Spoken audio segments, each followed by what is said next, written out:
everyone and welcome to 𝓥𝓲𝓫𝓱𝓪 Clear.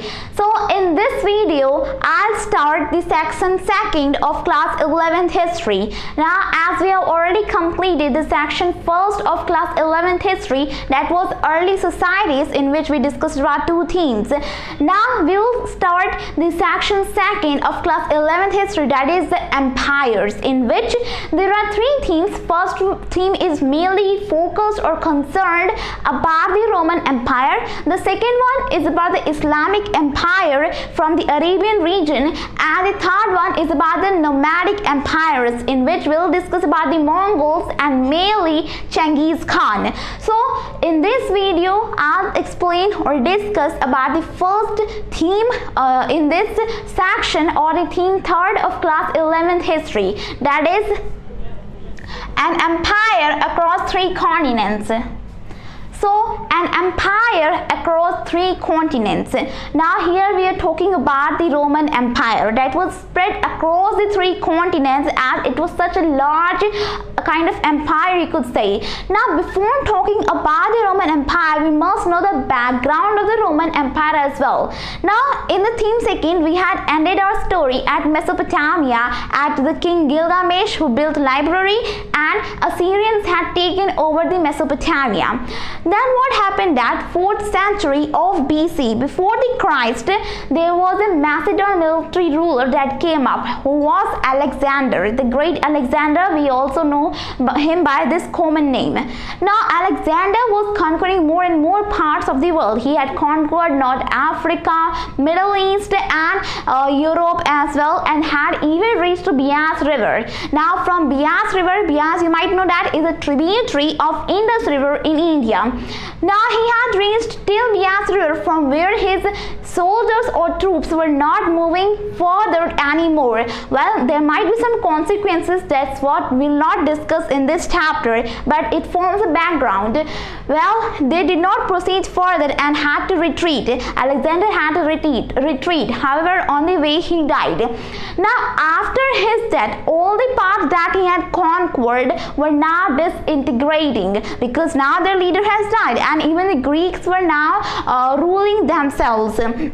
So there was like a lot of instability, you could say, after the death of Alexander, and that's when you could say that a city in Italy came up, that was Rome. Now in Rome there was a high-born military commander who was Julius Caesar. Now Julius Caesar was the one who took the opportunity and established the Roman Empire. Now he established such a large Roman Empire, you could say. So in this opportunity, the Roman Empire was established. Now Roman Empire includes the present-day Europe, the Fertile Crescent, and parts of North Africa as well. So the 3 continents will be Europe, Africa, you could say, and Middle East, in Asia as well. So these were the 3 continents where Romans were ruling. The Roman Empire was spread so much. So basically in this chapter, in this theme, what we'll talk about is that how political forces forced this, you could say that faced destiny, made the destiny of this Roman Empire, how the social people were organized, social characteristics were organized in the Roman Empire, about the economic expansion of the Roman Empire, and slaves as well, slaves that formed the largest population of the Roman Empire as well. We'll talk about them as well, gender equality as well. So all these aspects about the Roman Empire will be discussed in this chapter. Now before even saying about the history of Roman Empire, the first thing we must know is about the sources of history. Now what do you think that will be the source of history for the Roman Empire? Now there are main 3 categories for the sources of history for the Roman Empire, that are, first one is texts. Now texts that were written by the contemporaries during that time, they are also known as annals, as they were on the basis of year to year. Now texts include, you could say that text, the form of category in text include speeches, letters, sermons, laws, After that, the second category is of documents. Now documents mainly include inscriptions and papyri. Now inscriptions that were mainly done on stone, but can be done on metals as well. But as that time there weren't that much that mining of metals. They weren't even like we use that iron so much in our everyday life, but that was not used during the Roman Empire. So they were using inscription on these stones, and they were carrying out on these stones, and that is why they have been preserved for such a long time as well. After that, papyri is also written document. That papyrus is a plant, is a reed-like plant found on the valley of Nile River in Egypt. Now that papyrus is used for writing material and what we call as papyri. So they are abundantly found in Egypt as well. Now the third category is material remains. Now material remains are one that can be found through excavations and through field survey. They include monuments, buildings, coins, mosaics, and even the whole landscape. So these are the sources of history for the Roman Empire. Now Roman Empire, first for understanding the history of Roman Empire, we must know the geographical location of the Roman Empire as well. You must know that the heart of Roman Empire was in the Mediterranean Sea. Mediterranean Sea is a sea that divides or separates Europe and Africa. It spreads from from west, from Spain to Syria in the east. So it was the heart of Roman Empire, and the areas around it were also under the control of the Roman Empire. During that time, that between the birth of Christ to 630s, during the mid 7th century, there were two superpowers in the world, that were the Roman Empire, that we'll talk about in this chapter, and the Iranian Empire. Now these two superpowers, the Roman Empire and the Iranian Empire, were completely rivals of each other, main rivals of each other. So it is also very important to see some aspects of Iranian Empire as well, just some aspects, not all the. That Roman Empire, if you talk about a geographical location, from north it spread to rivers. Its boundaries were formed by two rivers, that were River Rhine and River Danube. In southern part, in south, you could say that its boundary was formed by the Sahara Desert. In the eastern part, its boundary was formed by the Euphrates River. You might remember Euphrates River, that was around the Mesopotamia, in the western part of Mesopotamia.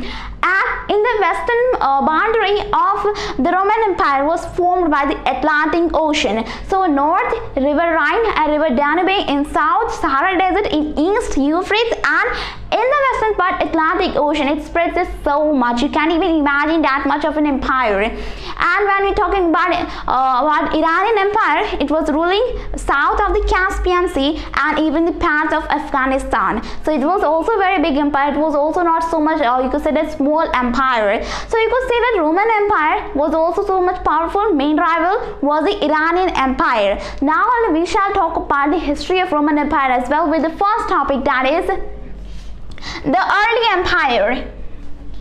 Now the early empire, that history of the Roman Empire can be broadly categorized in two phases, that are the early empire and the late empire. Mainly they have been categorized by the 3rd century. Till 3rd century and before that is known as early empire, and after 3rd century it is known as late empire, mainly because there were 3rd century crisis in the 3rd century, of course. Now we shall talk about the early empire firstly, then only we can talk about late empire, right?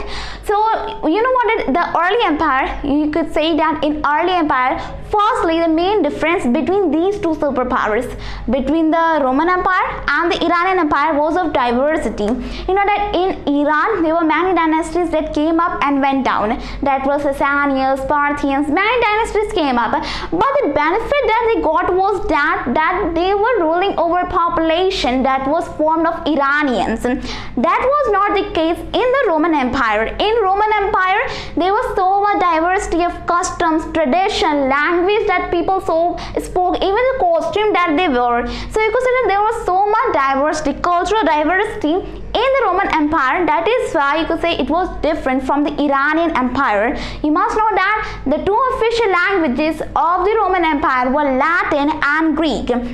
Now Latin, that was for the West speaking regions, and Greek for the East speaking regions.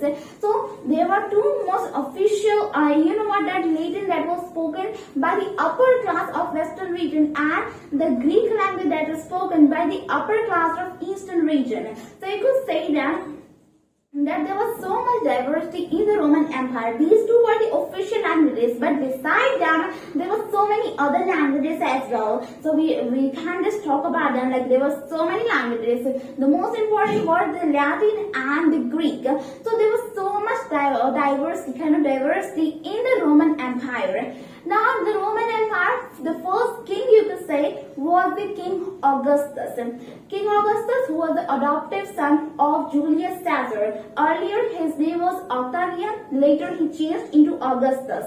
He ruled from 27 BCE, you could say that 27 before the Christ, till 14th century, 14 Common Era. So you could say that from 27 BC to 14 BCE. So you could say that he ruled over such a period. Now he formed the regime of Roman Empire was called as Principate, formed by the King Augustus. Earlier it was Republic, and in Republic there was a body that was Senate. Now Senate was mainly a body of wealthy families, that merchant, big businessmen, upper class people that ruled over Rome. That in Rome there wasn't any kind of king, but there was a body that ruled over the Rome, you could say that Roman city. That is why it was called a republic, as the people had the right. Mainly you could say that there were benefits to those upper class people, wealthier society of the class, you could say. Now the king had the absolute power. So what he did was that he did respect, he was not called a king in Roman Empire, but was called as leading citizen, as for out of respect to Senate. So that for the people it was shown like he was showing so much respect to the Senate.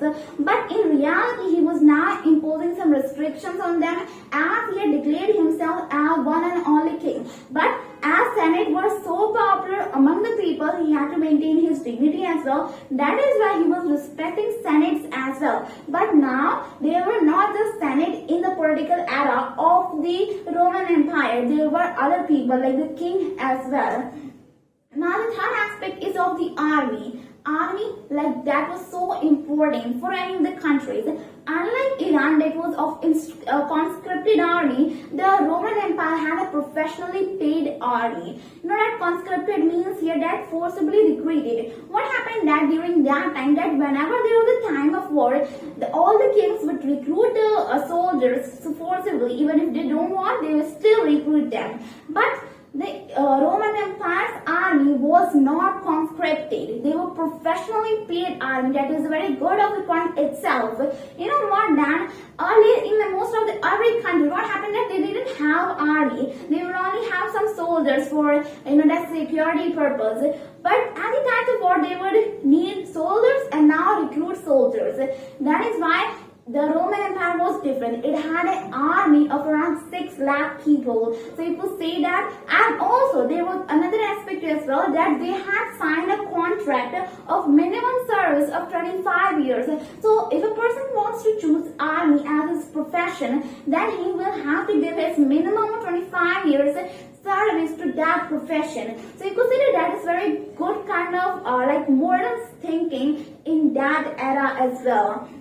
Now to sum up, there were 3 main players of the you could say that social, economic and political era of the Roman Empire. First, the emperor himself, as he was the most powerful. Then the Senate comes, and then comes the army. The Senate always hated and feared army, as they were the source of unpredictable violence and kind of, that even in critical situations they could have some violence.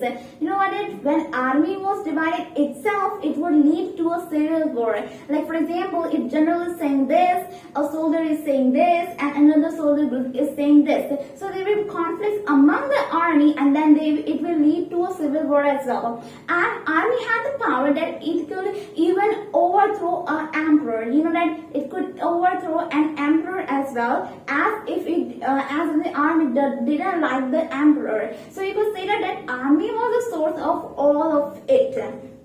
It was only one notorious year, that was 69 CE, when four kings had succession to the throne of Roman Empire, and it was a peaceful, like there weren't any rebels from the army. You know what, that succession was based on the dynasties, like the son after his son, then his son, then his son. Even the that Augustus, there was a concept that they had to maintain their dynasty. So if it wasn't their biological child, then they could even give the kingdom to adoptive son.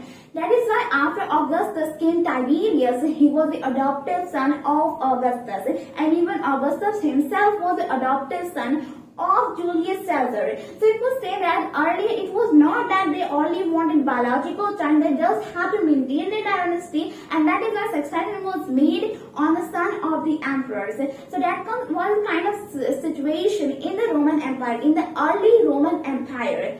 Now comes the question of taxation. So there was a system of taxation as well. Now in the early days, the Roman Empire was mainly based on the direct rule, that is dependent kingdoms that were mainly found in the that Near East region. You know what, that direct kingdom here means that they were the clients of the Roman Empire. The Roman Empire would give them some kind of sovereignty to that kingdom, would give it some freedom, but that kingdom will have to provide some tax, some money, and so many kind of things. Then only Roman Empire will not make a slave out of that. Like it will give some freedom to that kind of country. So it became a kind of client, and all were now dependent on the Roman Empire. Now that also disappeared by the 2nd century in the Near East. Near East, that was from the perspective of Mediterranean Sea. All the eastern cities were known as Near cities. A Near East part that included Syria, Mesopotamia, and Palestine as well. So it was said that earlier was a direct rule, but now what happened that there were kind of things that happened in Rome. Like its territory had expanded so much. You know what, that when Tiberius became the king, he didn't even stretch the territory, as he already knew that he already had so much vast territory. You know what, that there was no need to extend such a vast territory. That is why he didn't even have external warfare. And that is why that the rule period of Augustus, of the King Augustus, is known as peace in the Roman Empire, because after such a bloodshed for establishing Roman Empire, it was such a peaceful years in the King Augustus, during the time period of King Augustus. And now what happened then, as the Roman Empire expanded so much, what they did was like something else they did. You might be thinking that such a big kingdom, the Roman Empire, how could there be system of administration? There weren't any kind of system as we do have in today's era. There were some other systems that were also formed on the modern system. Well, let's talk about them.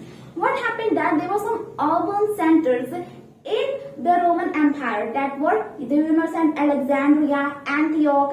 These were some urban centers over the Mediterranean Sea. And now what happened that these were helpful for ruling the rural areas of the Roman Empire. What happened actually was that all the upper class people, besides Senate, not including Senate, excluding Senate, all the other big merchants, big businessmen, that some upper class people were now collecting tax on behalf of the king, you could say, or the government of the Roman Empire. They were collecting tax from the poor, you could say the peasants, rural people, those kind of people, the low class people, those kind of people. They collected tax and now were giving it to the king. So there was a kind of administration that was formed in the Roman Empire, and that is why now those upper class people were now gaining more and more popularity among the rural people and among the people. That is why now they were even replacing the Senates. It was not actually doing so, like you could say that they were actually replaced, Senate was just replaced overnight, but it took time as well. Near the time period, that finally in 253, you could say that the King Gallienus who ruled till, you could say that till 253 Common Era to 268 CE. So he ruled over that period, and over that period he had removed the Senate from controlling over the army from any subjection, you could say that from any interference to the army. Now Senate was completely excluded from the army, and now those wealthy upper class people from the provinces of Spain like Antioch, Alexandria over the Mediterranean Sea were now getting more and more popularity. Now An urban center or a city meant what did it mean in the Roman Empire? Well, it meant a lot of things as well. A city was a city only when it had its own magistrates, its own territory, you could say that territory that was needed, and some jurisdiction of the villages as well. You could say that under which there was jurisdiction.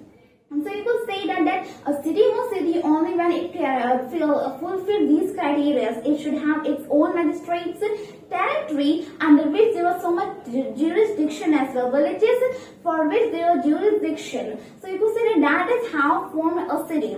Now a village could be you could say that declared as a city, and vice versa. That was merely from the imperial rule, by the king's rule. So that was how the Roman Empire, the early empire of Roman Empire, was formed. Now, there was a benefit of living in the city, not like city that we live in today. Urban areas not, but there was city in their own way. So, those cities have their own benefit. Like, if you live in a city, then you wouldn't have to face any kind of food shortages. When the time of drought, what happened that the first priority would be the city people. That is why all the food supplies would be given to the city people first, and if there is any left, then it would be provided to the rural people, to the village people. That is why in some cases those rural people who didn't get any food had to eat shrubs and grasses. They would have to do it for their survival, isn't it? So that was what happened. Now besides that, there was entertainment in Roman Empire as well. You might have seen Colosseum, one of the 7 wonders of the world. Now, in that Colosseum that was also built during the Roman Empire, and in which gladiators fought. You could say that there were fights between gladiators, and there were so many audiences as well. A calendar showing that there was spectacular over 176 days. Spectacular here means entertainment. Besides that, public baths were the most important features of the Roman Empire. Like all over there were public baths. What happened that in a public bath there would be like so much big ground, like a hot spring. It would be big, and all the rich aristocracy, you could say that rich people, big businessmen who wanted to discuss something of their business would go to a public bath. It's not like the public bath that we have today, it was just different. So you could say that the public bath was one of the striking features of the Roman Empire that could not be possible in the Iranian Empire. Once the Iranian emperor wanted to do it, but it was against their rule, because their Christianity thought that it was a discretion. They thought that it was impure. The water was considered sacred, and that is why there were rebels going on in the Iranian Empire as well. So public baths was one of the striking features of the Roman Empire. So that is how the early empire was formed in the Rome city. In Roman Empire, what happened that Italy was not considered a province for taxation, because Italy was a place from where Rome came up. So how could it consider Italy a province? All the neighboring states, that it had spread so much, so there were many provinces other than Italy as well, from where the tax was collected, and that is why Italian aristocracies, that were the early ascendants, had lost their popularity. So that's about the early empire. That first 2 centuries of the Roman Empire and even the early 3rd century were so smooth. There were many things going up. Many things did happen in the Roman Empire. But in 3rd century something happened. So let's talk about it with the next topic, that is the 3rd century crisis. So the 3rd century crisis. Now as we talked, the 1st and 2nd century, and even you could say that these centuries were going so smooth and were considered as the peace years of the Roman Empire. But by the 230s, there was something, that Roman Empire had to fight different kind of frontiers simultaneously. It wasn't like there were only one group who were attacking them. From different frontiers, there were attacks, and they had to fight back simultaneously. Like for example, in Iran, a new dynasty came up by 225 CE. They called themselves as Sasanians. Now, those Sasanians, we have found inscriptions of them as well in different languages, in which it shows that Now, you know what, before talking about that, we shall discuss about Sasanians even more. Sasanians were rapidly growing more and more powerful. Just in 15 years, they were going along the Euphrates River as well. They had reached the Euphrates River as well. And that is why on inscription it was written that 𝓱𝓪 I, the king of Sasanian dynasty, had conquered, had taken the captives, you could say that, of 60,000 army of the Roman Empire, and had taken some of its provinces as well. And that was the first case that they had to fight back. The Roman Empire had to fight. The second was of the tribal communities. You know what, that in the region of Germany, there were many tribal groups that were rising up, and now they were fighting the Roman Empire as well. Most important were the Goths and many other, you know, that Knights, those kind of groups. Now, those groups were also attacking the Roman Empire at the same time. So you could say that they had to fight the Iranian dynasty as well, empire as well, then different kind of tribal communities from different regions. You know that invasions took place from provinces from Black Sea to the Alps and the southern Germany as well. So you could say that this is what all happened during the 3rd century crisis. So many things happened, and one of the most terrific thing that happened, you could say that, in Roman Empire was that is changing, overthrowing of the emperors.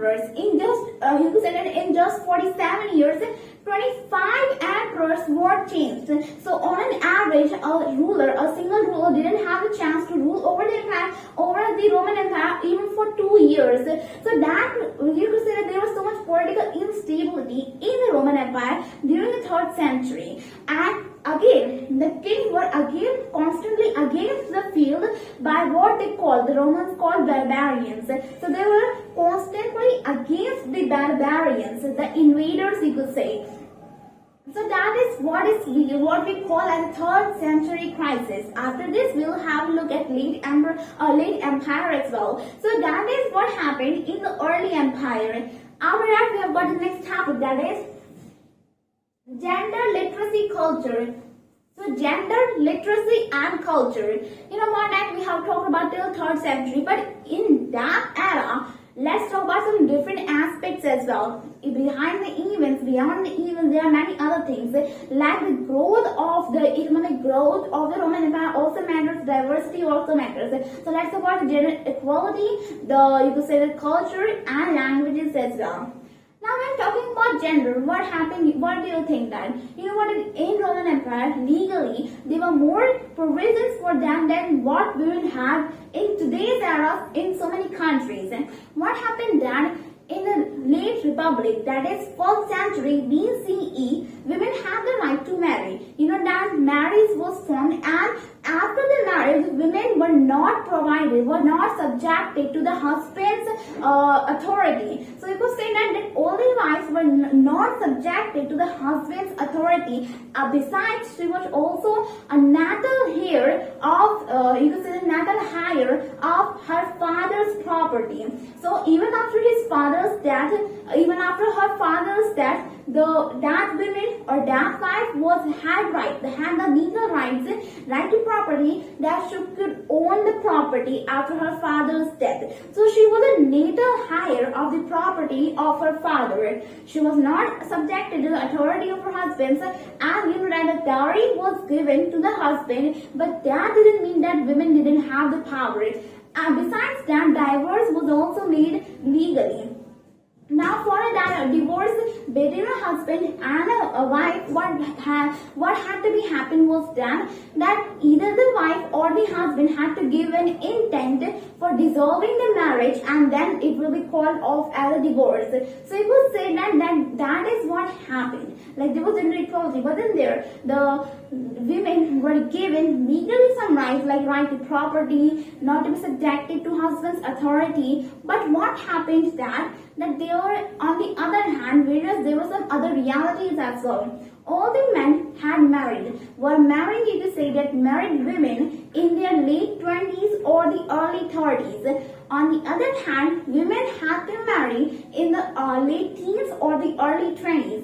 So it was obvious that there was an age gap between the two people, between the husband and the wife. You know that even today there are many age gaps between the husband and the wife, like 10 years, 15 years. But during that time, it was somewhat like, you could say, a different thing, a weird, a peculiar thing.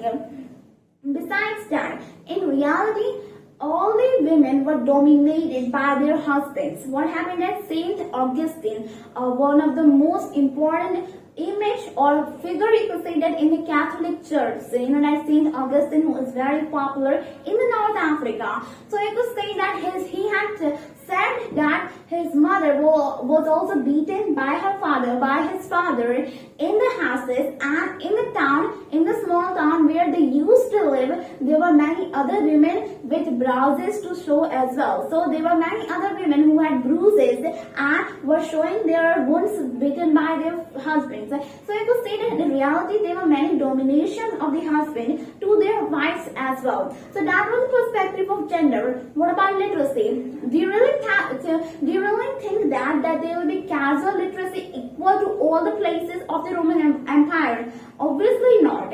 Not in all the places there were casual literacy. Now casual literacy means that you have the literacy and you're using it in daily life as well, for writing context, for making graffiti, for writing on the walls as well. So those kind of things.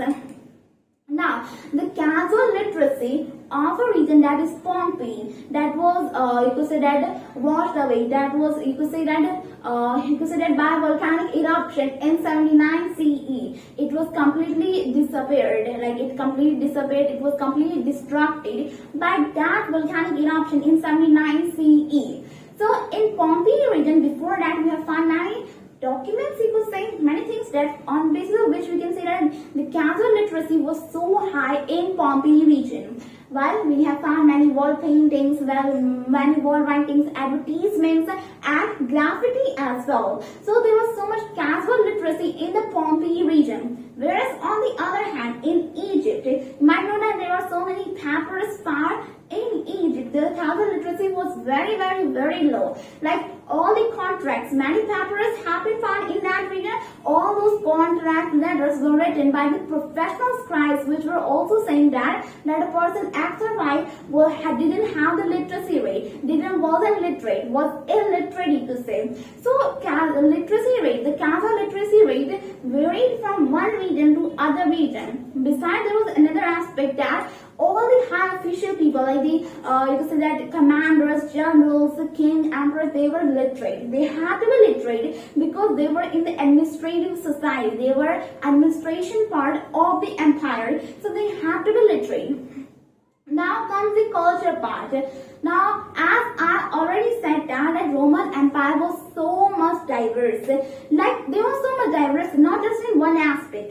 They were wearing different kind of clothes in different people. Their social organizations were also different. Like they were tribal, some were non-tribal. Their languages were different as well. Their professions were different as well. Their cultures were different as well. Their religious beliefs were different. Their deities were different as well. Like some were praying this god, some were praying this god. Polytheism existed in the Roman Empire. Now talking about the language, that was one of the most important perspectives. You know that there were many languages spoken in the Roman Empire. Like in the Spain region, there was a language that was Celtic.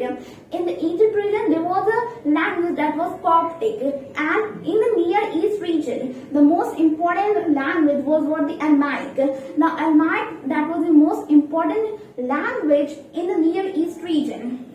Now there were many differences as well. Like you could say that in different regions, many different languages were spoken, but it took a long of time for them to be written, to be used as written language. Like for example, the Coptic language of Egypt, that came into written beings, you could say that in written documents only in the 5th century, whereas Celtic language of Spain region was already used in written documents even before that. And all these languages were gradually replaced by the Latin that came up.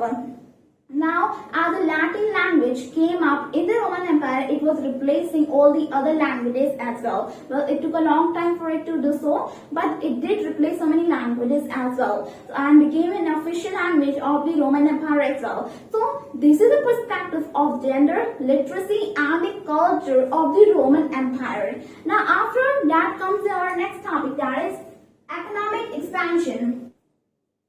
So economic expansion. Now let's talk about the economic expansion of the Roman Empire as well. Now the empire had substantial economic infrastructure like quarrying, mines, quarries from where quarrying is done, mines, arbors, brickyards, olive oil factories.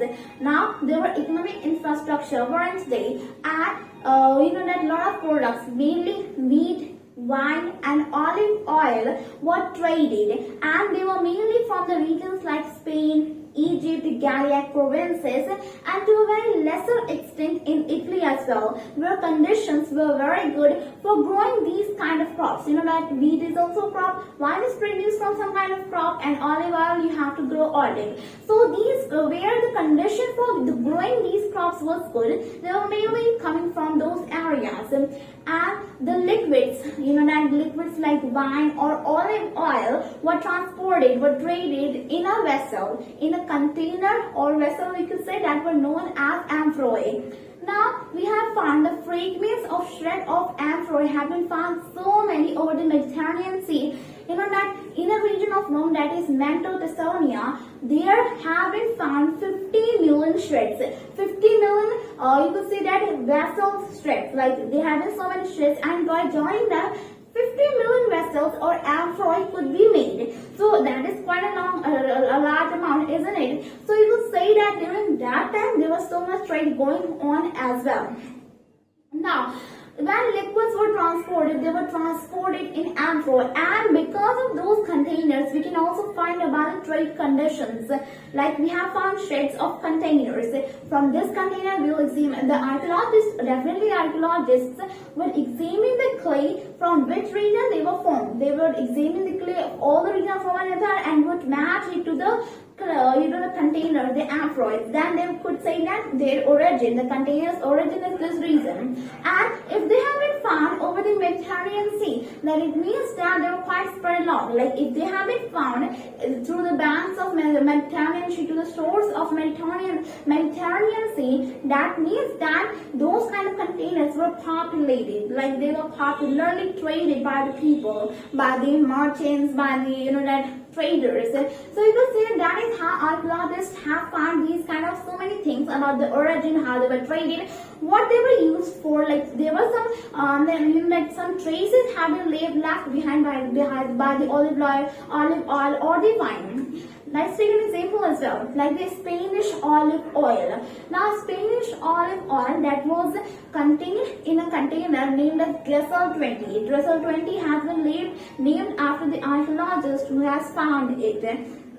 Now they were traded, and around the years 140 to 160 they were at their peak. Like during that time period of 20 years they were traded so much. There have been so many shreds of them being found that date back to that era. So you could say that during that time the Spanish olive oil was so much in demand that could only be possible if the Spanish traders provided a very good quality of oil at a very low amount, at a cost cheap as well. You could say that at a cheap cost as well. So that could only be possible while they were in so much demand, and they had even surpassed they had taken the control of the main market from Italian counterparts. So that means that during that time as well, there was competition going on between different counterparts, between different markets of different regions for taking a counterpart, for taking the main control of the main market. Now, they were not like this all the time. Only the Spanish were popular. After Spanish came the North African around 3rd and 4th century. After 425, Middle East came up, then Aegina came up, then Palestine and Mesopotamia came up. So, not Mesopotamia, it was Syria. So, many regions came up as well. It was not like for the whole time only Spanish was there. The Spanish olive oil, I'm talking about. So it was said that markets counterparts were dominantly replaced by other markets who have provided good quality at a cheap cost, and that is why. And besides that, individual markets rose and fell simultaneously as well. Like at the same time, there were individual markets in the regions who were rising up and falling behind as well. So there were many things for expansion of economy. You could say that economy has been formed up of the Roman Empire like this. If there is so much trade going on, we can definitely say that economy was good and there were many economic activities going on between the people. Besides that, there were many regions of the Roman Empire who were less advanced, that we should not forget about them. Like in many regions, there was this condition of transhumance. Transhumance means that the movement of the pastoral communities or the tribal communities or nomadic communities, whoever are rearing livelihoods, would have to go to the market. Their movement to the low mountain, you could say that to the high mountain to the low mountain, in search of pastures for feeding their pastures. So you could say that in search of pastures, they would have to do a movement to low mountains, to high mountains, and that is what we call transhumance. So in many areas, there were tribal communities as well, and that is why there were not that much economic activities going on in those regions as there were those tribal community people. You know what? When the Roman Empire took the control of the North Africa, their movement was so much restricted. Even the tribal communities were not allowed to go there and to go there. Their movement was severely restricted. So we should not forget about them as well. Now, from another aspect, there were many regions who had very good, exceptional quality of fertility. Those were Campania in Italy, you could say southern Spain, or what we call Byzantium, that is present-day Tunisia. There were many Sicily, you could say Sicily province of that, and southern Gaul, or the Gallia Narbonensis. So these were the regions who had exceptional fertility. Campania in Italy has produced so much wheat. They had the best quality of wheat, you could say.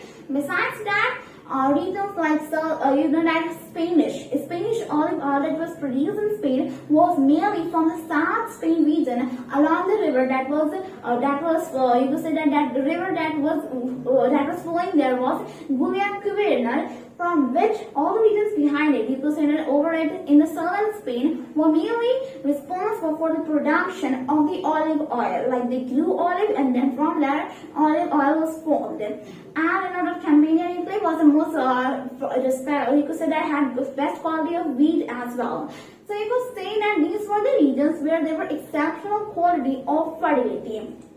Now, many students of humanities might think, and many people as well think that this is all we are talking about the ancient history, isn't it? So they must be very backward, primitive people in the Roman Empire. But it wasn't so. You don't have to think like that. It is completely wrong.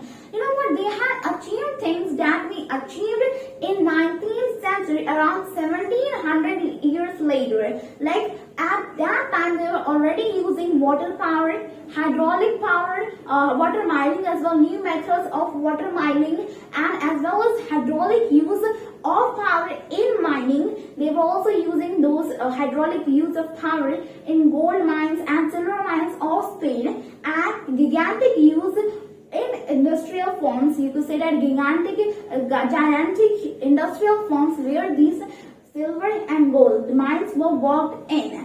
So you could say that even during that time, these kind of technologies were used, like maintaining water power, hydraulic mining, gigantic use in industrial forms. They were also used. They were also being done in the Roman Empire. That is quite it's a big thing, a big achievement in that era. You might be thinking that they might be primitive, this kind of thing, but they already like some kind of modern, you could say. So their sophistication should not be ignored by the people and by you as well. So that is about the economic expansion of the Roman Empire. After that, we have the next topic, that is controlling workers.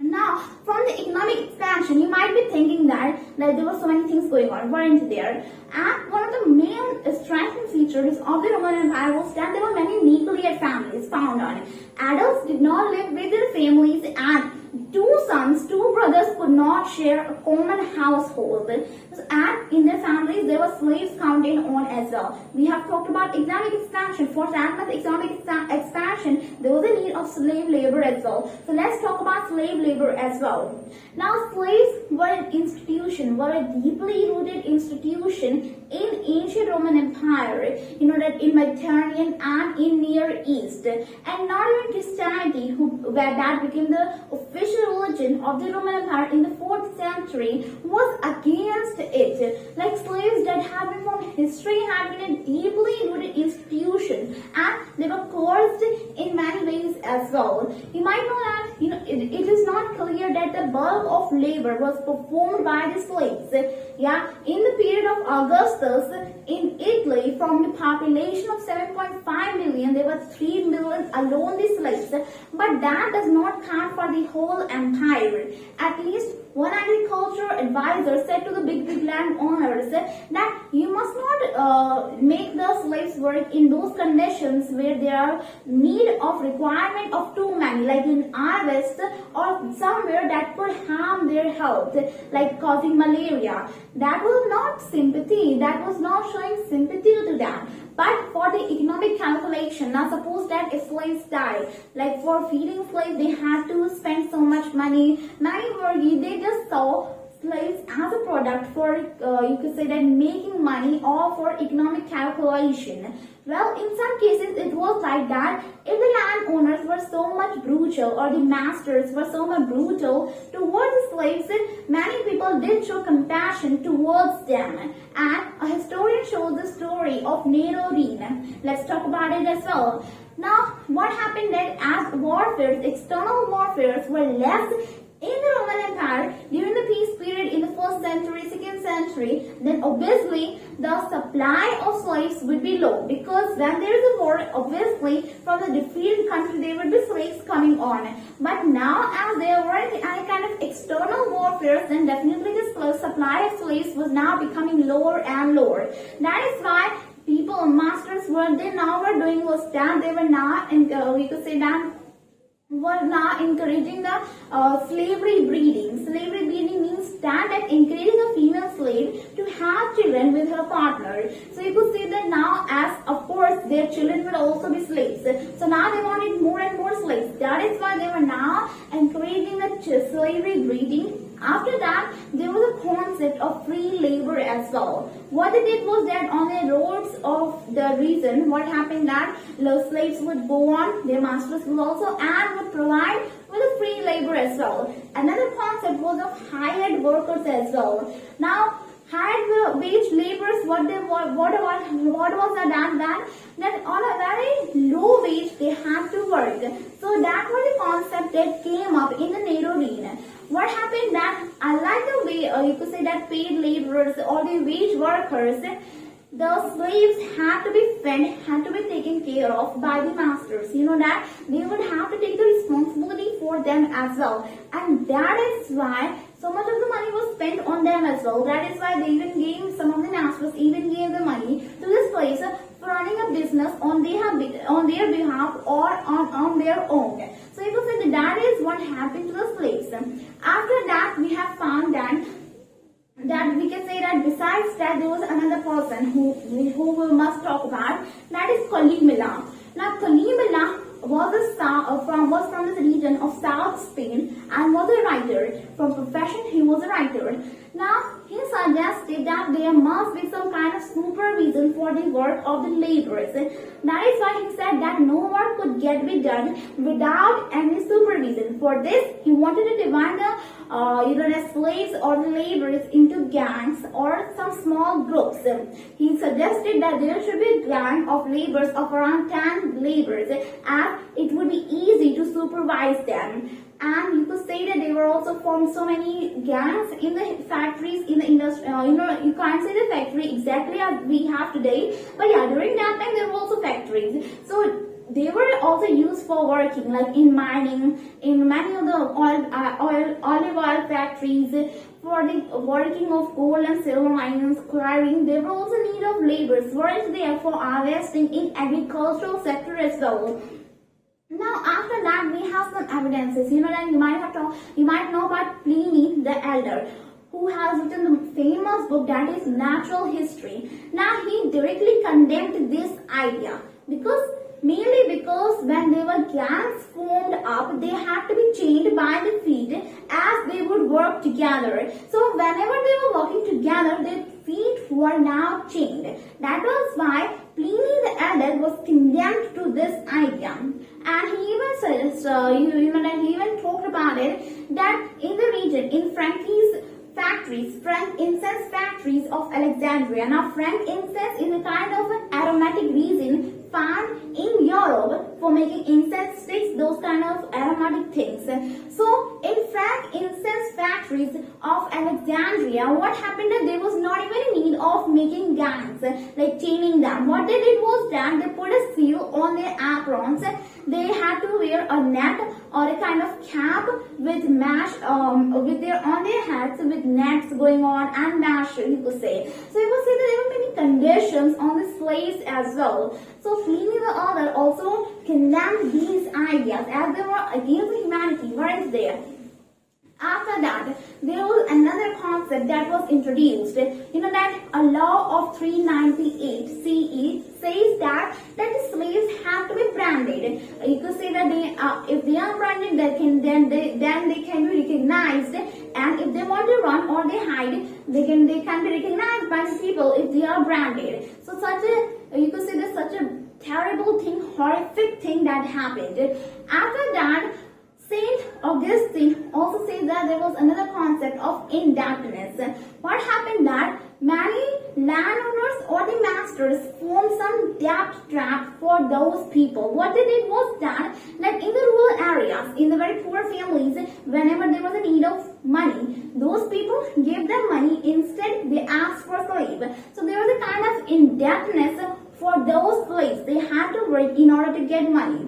So they were kind of selling themselves. And Saint Augustine says that many fathers had sold their sons or daughters for 25 years in this debt trap. He even asked his lawyer friend whether they could be liberated after their father's death. So you can see that this rural indebtedness was so much, that by that centuries, around the 4th, 3rd, 2nd, 3rd, 4th centuries, there is so much. It can be seen through this as well, like this. When there was Jewish revolt in 69 CE, Jewish revolt that was an uprising in Judean region. So when there was Jewish revolt, revolutionaries had surpassed, had killed many moneylanders burned, and they gained popular support by doing so as well. Besides, we should not think that they were only the ways they were coerced. They are not the ways that slaves were always coerced. There is another example as well. When in the 5th century, the king Anastasius came up in the Roman Empire, he wanted to build the eastern city of Dara. Now he built it in 3 weeks by the help of the laborers. Those were wage laborers. Now they were paid so high, that is why it was just built, that frontier was built just in 3 weeks. So that is how the workers were controlled all over the Roman Empire. We can say that there were so many things going on. It's not just like a simple kind of idea that formed up. After that, the next topic that we have here is social hierarchies. So social hierarchies. Now let's stand back and look at the social structure of the empire. Now let's talk about the late empire as well. Now in the late empire, the first emperor was the Constantine I, the Constantine first or one, whatever you want to call. So he was the first emperor of the late empire. After the 3rd century, he was formed. He had become the emperor in the 4th century. Now you know what, you could say that there was so much social structure in the Roman Empire as well. Like Tacitus himself said that he had declared many kind of stages or classes of people in the Roman Empire. Now you could say that first were the senates, literally meaning fathers, you could say, in the Roman language, in Greek language. So you could say that first were the senates, Second were the people from the equestrian families. What does it mean to be connected or be a part of the equestrian families? Now, equestrian, that were generally knights or horsemen, were from the families. You could say that they were mainly from the North African part who were doing these kind of jobs. So equestrian families who were kind of knights or horsemen from the North African part, mainly they were, like, it wasn't like they weren't from any other part, but yeah, they were mostly from the North African part. So those who are the equestrian families, then come those who are connected to the big families, big houses. Then come the unkempt lower classes, that is, who are so you could say that who are really interested in circus and theatrically entertaining programs or plays displays. So those people, and finally the lowest class, the slaves, you could say. So you could say that they were known as laborers class. And now you know what, that during the 3rd century, the total amount of senators was around 1,000 approximately. So they were the aristocracy, you could say that just 1,000, that was too much low in Italy region. And what happened then, that when Constantine first came up, he had more the senate class, the aristocracies, and were now he just changed the system of the aristocracies as by merging them. Now we shall talk about the last class as well, that is the labor class. Labor class included all kind of laborers, those who had migrated in search of jobs, those who were doing work as wage laborers in mining and quarrying sites, those who were hired by the big landowners or the agriculturals, and finally the slaves as well, as even during that time there were so many slaves found in the Roman Empire. After that, you could say that the social structure, there was administrative field in the Roman Empire as well. Like, for example, there were provincial kind of government, like there was provincial officers, officials, and obviously there was corruption among them as well because of the greed. And you could say that provincial officials, national officials, these kind of ancients already had so much greed, and that is why it led to corruptions as well. Like in military supplies, there were corruptions. You must know that, you should know that, you could say that during the period, what happened then, that you could say that as there was so much corruption, but it wasn't like that the monarch or the government did not intervene it. You could say that we are saying this because many laws were formed against the corruption. Many historians themselves have denounced that corruption was bad, that everything should be in the right position. So there were many laws against them as well, and that says that Roman Empire could not tolerate any you could say protest against it. But if it did give the law against the corruption, that it means that it did give some value to it as well. So that is how the social hierarchies were formed in the Roman Empire, you could say that. Well, you could say that in the reign of Justinian, the many changes came up. In the reign of Justinian, more autonomy was given to the military commanders. He had completely separated the civilians from the military commanders, and now more and more autonomy were given to the military people, military commanders. And by the 4th and 5th century, elites were becoming more and more powerful. You know that in Egypt there was so much taxation, more and more people were now using money for buying lands, for buying this and that. So you could say that, and you should also know that in the reign of Constantine, one major change happened as well. That was before 3rd century till 3rd century, before 4th century, the coins that were used were made up of silver. That were, you could say that, mined from the Spain region. But by the 4th century, now they were becoming extinct. And those silver were now vanishing, and that is why Constantine, the king or the emperor Constantine, made coins out of gold. Now gold were used as coins in the late empire. So you could say that is how all the social hierarchies were found in the late empire, you could say in the Roman Empire. Now next and last topic of this chapter is late antiquity. So late antiquity. Do you even know the meaning of late antiquity? First, we shall discuss about the term late antiquity. Now, antiquity is a term that is usually referred for the ancient period of the Roman Empire, on the Rome things. So you could say that their monuments, their buildings, their people, their laws, everything that is related somehow to the Roman Empire is known as antiquity. And late antiquity is a term for the ancient Roman Empire, everything about history about them that is connected to the history of the Roman Empire. So to conclude the chapter, we shall discuss about it as well. Now, firstly, let's talk about Constantine first. He was the king emperor of Roman Empire and brought so many changes as well. You know what, that he even introduced a kind of coin that was solidus. Solidus that was made out of 4.5 grams of pure gold, and you could say Egypt alone could give the taxation of 2.5 million solidus. So that was quite a long amount, wasn't it? So you could say that during that time Constantine had brought solidus as well, and he even made Christianity as the official language of the Roman Empire. Earlier, the Roman Empire was polytheism. Polytheism means that every person, it was not like they were only kind of worshipping just one god. There were many deities of Greek and Latin. You could say the Roman deities and the Greek deities like the Jupiter, Juno, Minerva, different kind of deities were worshipped. Now, you must know that polytheism did not disappear just overnight.